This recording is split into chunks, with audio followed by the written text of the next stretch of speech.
हमसायों ने हमारी फ्रिज में खीर रखी थी।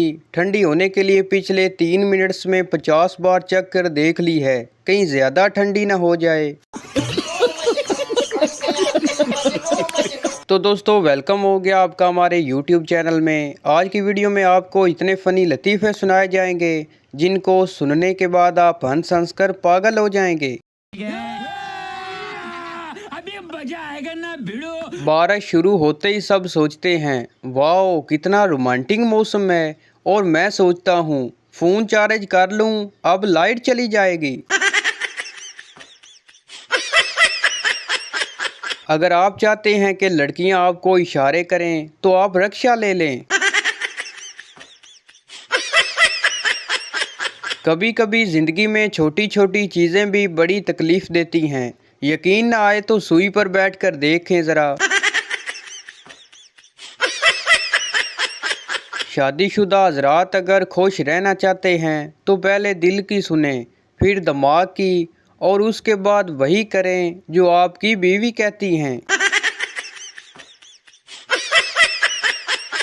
पाकिस्तान वो वाहिद मुल्क है जहां दिल घबरा रहा हो तो सेवन आपको मेडिसन के तौर इस्तेमाल किया जाता है।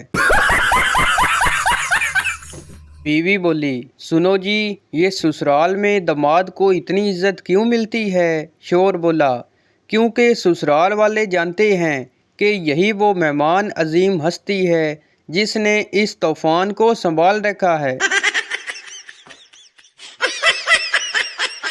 जज बोला, तुम पर इल्ज़ाम है कि तुमने 25 साल तक अपनी बीवी को डरा धमका कर अपने कंट्रोल में रखा। मुल्ज़िम बोला, लेकिन जनाब। जज बोला, सफाई नहीं, तरीका बताओ, तरीका।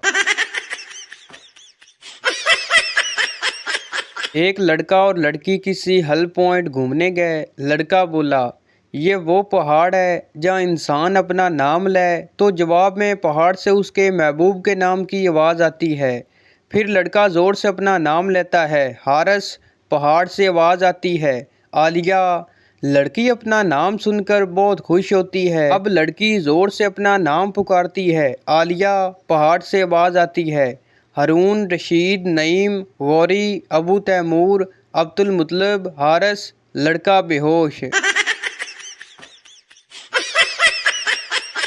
बीवी शोर से, आप कुर्बानी का जानवर कब लाओगे? शोर बोला, बेगम मुझे ज़िबा कर लो। बीवी बोली, गधे की सिर्फ कमाई हलाल है, कुर्बानी नहीं। जवानी में इतने तमाशे करो कि बुढ़ापे किस्से सुनाते हुए गुजर जाएं। जिस्म की चोट तो वक्त के साथ ठीक हो जाती है, लेकिन लफ्ज़ों के ज़ख्म कभी नहीं भरते। इसलिए बहस मुबासे से बचें और मार पीट कर मसला हल कर लिया करें। क्या आप बोर हो रहे हैं? टाइम पास करने का बेहतरीन तरीका, शॉपिंग मॉल जाओ, खूब दिल खोल कर शॉपिंग करो और एंड पर ट्रॉली काउंटर पर छोड़ कर आ जाओ। मुझे 10 रुपये मिले हैं, जिसके भी हैं वो अपना शनाख्ती कार्ड, बेफारम, असल तस्वीर और 1000 रुपये देकर ले लें, शुक्रिया। जुमा की नमाज पढ़ने मस्जिद गया। वहाँ हसब मबूल मौलाना साहब की तकरीर जारी थी। तकरीर के दौरान चंदे का बॉक्स नमाजियों के आगे घुमाया जा रहा था। बॉक्स जब मेरे सामने पहुंचा तो मैंने जेब से एक पुराना 10 रुपये का नोट निकालकर चंदा बॉक्स में डाल दिया। मेरे पीछे बैठे एक साहब ने मेरे कंधे पर फैली दी और 5000 का नोट मुझे थमा दिया। मेरे दिल में उसके लिए इज़्ज़त के जज्बात उभरे और मैंने नोट चंदा बॉक्स में डालकर उसकी तरफ हकीकत भरी निगाह से देखते हुए जज़ाकल्लाह कहा। उसने मेरे कान में आहिस्ता से कहा, एहतियात किया करें, ये नोट आपकी जेब से गिर गया था। फूल वाला, साहब अपनी गर्लफ्रेंड के लिए फूल ले लो। पप्पू, मेरी गर्लफ्रेंड नहीं है। फूल वाला बोला, तो मंगेतर के लिए ले लो। पप्पू बोला, मेरी मंगेतर भी नहीं है। फूल वाला बोला, तो बीवी के लिए ले लो। पप्पू बोला, मेरी बीवी भी नहीं है। پھول والا بولا، اے دنیا کے خوش قسمت انسان، میری طرف سے یہ پھول فری میں لے لے۔ خوشی کا صحیح مزہ تب آتا ہے جب چاولوں کے نیچے سے اچانک بوٹی نکلتی ہے۔ خون چوستے ہوئے مچھر کو مارنے ہی والا تھا کہ اڑ کر کان میں آ کر بولا، جب سیاستدان خون چوستے ہیں تو خاموش رہتے ہو، ساڈی واری مورٹین منگا لیندے ہو۔ ایک دفعہ کا ذکر ہے کہ ایک درزی اپنی دکان میں بیٹھا کپڑے سی رہا تھا کہ اچانک سے وہاں ایک ہاتھی کا بچہ آ گیا اور اچانک اونچا اونچا بولنے لگا۔ درزی نے اس کو ایک روٹی کا ٹکڑا دیا۔ وہ ہمیشہ درزی کی دکان پر آتا تھا۔ ایک دن ہاتھی آیا لیکن درزی نے اس کو روٹی کی بجائے سوئی چبا دی۔ ہاتھی بھاگ گیا۔ اگلے دن ہاتھی پھر آ گیا لیکن اس کی سونڈ کیچڑ سے بھری ہوئی تھی اور اس نے اپنی سونڈ سے کیچڑ درزی کے کپڑوں پر پھینک دیا۔ درزی کے سارے کپڑے خراب ہو گئے۔ درزی سر پکڑ کر رونے لگ گیا۔ اس کہانی سے ہمیں سبق ملتا ہے کہ جیسا کرو گے ویسا بھرو گے۔ بیوی اپنے شوہر سے کہنے لگی، پڑوس والی ہر سال اپنے شوہر کے ساتھ باہر سیر کرنے جاتی ہے، آپ کبھی لے کر ہی نہیں گئے۔ شوہر بولا، لو میں نے 5-6 دفعہ اس سے پوچھا ہے پر وہ مانتی ہی نہیں ہے۔ ایک پٹھان کے گھر کے سامنے گدھا مرا پڑا تھا۔ پٹھان نے میونسپل کمیٹی والوں کو فون کیا، میرے گھر کے سامنے گدھا مرا پڑا ہے، اٹھا لیں۔ جواب ملا، وہی دفن کر دو۔ پٹھان کچھ دیر خاموش رہا پھر جل کر بولا، دفن تو کر دیتا مگر میں نے سوچا پہلے مرحوم کے خاندان والوں کو تو خبر کر دوں۔ اسے پہلی بار میں اپنے دوست کی شادی میں دیکھا تھا۔ وہ میرے سامنے سے کافی دفعہ گزری تھی۔ وہ بار بار مجھے سر سے پاؤں تک دیکھی جا رہی تھی۔ شاید میں اسے پہلی نظر میں اچھا لگا اور وہ مجھے بھی بہت اچھی لگی۔ میں موقع دے کر اس کے پاس گیا اور آہستہ سے پوچھا، جی فرمائیے۔ اس نے شرماتے ہوئے کہا، بھائی آپ نے شلوار الٹی پہنی ہوئی ہے۔ انگریز کے خوبصورت گورے بچوں کو پوری دنیا کی نظر نہیں لگتی اور ہمارے گندمیوں کو پورے محلے کی نظر لگ جاتی ہے۔ 8:55 پر آنکھ کھلی تھی۔ سوچا 5 منٹ اور سو جاؤں۔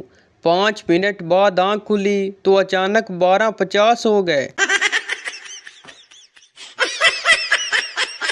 مرغی کے گوشت میں سب سے زیادہ غذائیت اس کے دل میں ہوتی ہے کیونکہ اس میں ایک پورا مرغا رہتا ہے۔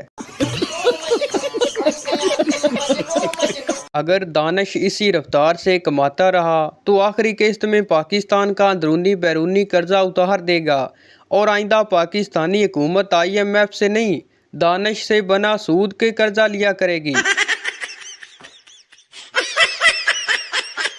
انگریز نے جب پاکستانی چرسیوں کو ایک سگریٹ سے دوسری سگریٹ جلاتے دیکھا تو بلیوٹوتھ کا آپشن متعارف کروایا۔ ہون لگی سمجھ۔ ایک ہوتے ہیں فارغ لوگ، پھر ہوتے ہیں بہت زیادہ فارغ لوگ، پھر آتے ہیں وہ لوگ جو لوڈو سٹار کھیلتے ہیں۔ ایک انجینئر کو نوکری نہ ملی تو اس نے کلینک کھولا اور باہر لکھا 300 روپے میں علاج کروائیں، علاج نہ ہوا تو 1000 روپے واپس۔ ایک آدمی نے سوچا کہ 1000 روپے کمانے کا اچھا موقع ہے۔ وہ کلینک آیا اور کہا، مجھے کسی بھی چیز کا ذائقہ نہیں محسوس ہوتا۔ ڈاکٹر بولا، باکس نمبر 22 سے دوا نکالو اور اس کو 3 قطرے پلاؤ۔ نرس نے پلا دیے۔ مریض بولا، یہ کیا، یہ تو پٹرول ہے۔ ڈاکٹر بولا، مبارک کو آپ کو ذائقہ محسوس ہو گیا، لاؤ 300 روپے۔ مریض کو غصہ آیا۔ کچھ دن بعد وہ پھر گیا کہ اب ڈاکٹر سے پرانے پیسے بھی واپس لینے ہیں۔ مریض بولا، ڈاکٹر صاحب میری یادداشت کام نہیں کرتی۔ ڈاکٹر بولا، باکس نمبر 22 سے دوا نکالو اور اس کو 3 قطرے پلاؤ۔ مریض بولا، لیکن وہ تو زبان کے ذائقے کے لیے ہے۔ ڈاکٹر بولا، مبارک کو آپ کی یادداشت بھی واپس آ گئی، لاؤ 300 روپے۔ टीचर स्टूडेंट पठान से, भैंस दुम क्यों हिलाती है? स्टूडेंट पठान बोला, साइंसी असूल के मुताबिक दुम में इतनी ताकत ही नहीं होती कि वो भैंस को हिला सके, इसलिए भैंस दुम को हिलाती रहती है। एक बहुत ही अयार और मकार मुजरम को गिरफ्तार करने पर इंस्पेक्टर को इनाम देते हुए आईजी साहब ने पूछा, इंस्पेक्टर तुम्हें कैसे पता चला कि औरत के भेष में वो मुजरम मर्द है? इंस्पेक्टर ने सादगी से जवाब दिया, सर मुजरम वगैरह तो मुझे पता नहीं था, मुझे तो वो औरत ही लगी थी, लेकिन ज़रा मशकूक दिखाई दे रही थी। मैंने उसका पीछा शुरू कर दिया। वो एक डिपार्टमेंट में घुसकर चीज़ें देखने लगी। वहाँ बहुत से आईने भी लगे हुए थे। जब वो किसी आईने के सामने नहीं रुकी तब मैं समझ गया कि वो औरत नहीं है। आटा 70 रुपये किलो हो गया, लेकिन कौम को ज़्यादा फिक्र इस बात की है कि आखिरी किस्त में महोश का क्या होगा। एक सरदार ने अखबार में इश्तिहार दिया कि हमारे पास एक ऐसी प्रोडक्ट है जिसको पहनकर आप पूरी दुनिया को देख सकते हैं, मगर आपको कोई नहीं देख सकता। कीमत 3000 रुपये। एक लड़की ने 3000 भेज दिया। 2 दिन बाद TCS वाला एक पैकेट दे गया। लड़की ने खुशी खुशी खोला तो उसमें बुर्का था, वो भी टोपी वाला। एक आदमी यूनिवर्सिटी के टॉयलेट में गया। अंदर सीट पर बैठा तो सामने लिखा था कि इतना जोर अगर तालीम पर देते तो आज किसी अच्छी सीट पर होते। तो भाई ये थी हमारी आज की वीडियो। उम्मीद करता हूँ आपको अच्छी लगी हो, तो इस चैनल को सब्सक्राइब लाइक ज़रूर कर दें ताकि हर आने वाली इस तरह की मज़ाहिया वीडियो आप तक पहुँचती रहे। शुक्रिया।